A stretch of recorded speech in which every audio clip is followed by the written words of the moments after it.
Let's talk about Kansas drug charges. The most common charges are possession, distribution, and paraphernalia.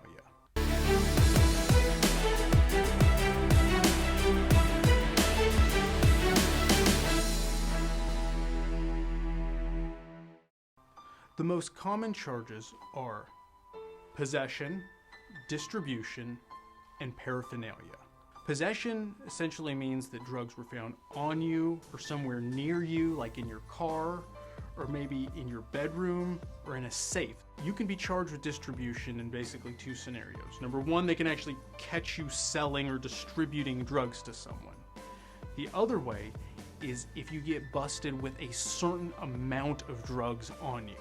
If you have a certain amount, then it's automatically presumptive distribution. A common misconception about distribution is that you actually have to be selling it and make money in order to be charged with distribution. And that's actually not correct. You can be charged with distribution just for transferring it. So if you give someone drugs for a birthday present, you're guilty of drug distribution.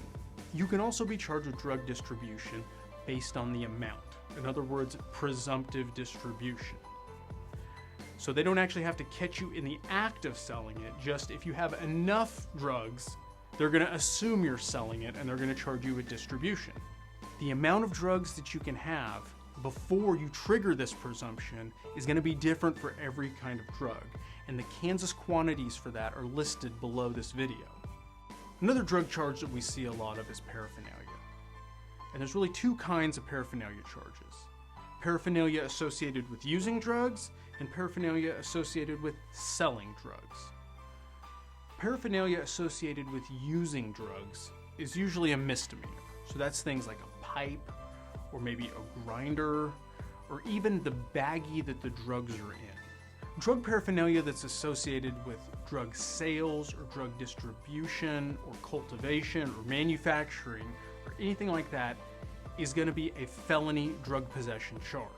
So things like drug scales, or maybe the grow lights for a marijuana grow operation. Those are going to be associated with selling or cultivating drugs, so they're going to be a felony paraphernalia charge. So how do you defend against a drug charge? With any criminal case, there's really two defenses. There's factual defenses and legal defenses. A factual defense is going to be something like, these are not my drugs. If you're charged with possession with intent to distribute, you could raise the defense of, yes, these are my drugs, but it's all for personal use and I did not intend to sell it. Or if you're charged with felony paraphernalia for a grow light, your defense might be, I was going to use that grow light to grow tomatoes and not grow anything illegal. A factual defense is basically saying, I'm not guilty.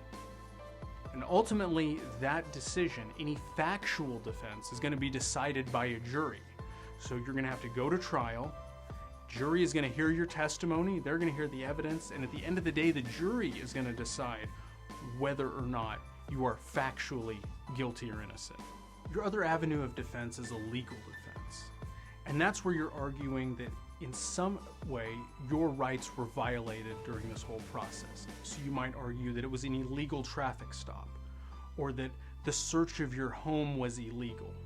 Or maybe if you made statements, you could argue that in some way your rights were violated, maybe a Miranda violation, or that they had coerced a confession out of you. But at the end of the day, this is a legal defense because you're saying that your rights have been violated. That decision, whether or not your rights have been violated, is ultimately going to be decided by a judge. The jury is never going to make a decision about whether or not this was an illegal stop, or whether or not the police were too heavy-handed with you. Always remember, you never have to give consent to a search. Always remember that you never have to make a statement without an attorney present. And if you're in a situation where you're in doubt, just ask, am I free to leave?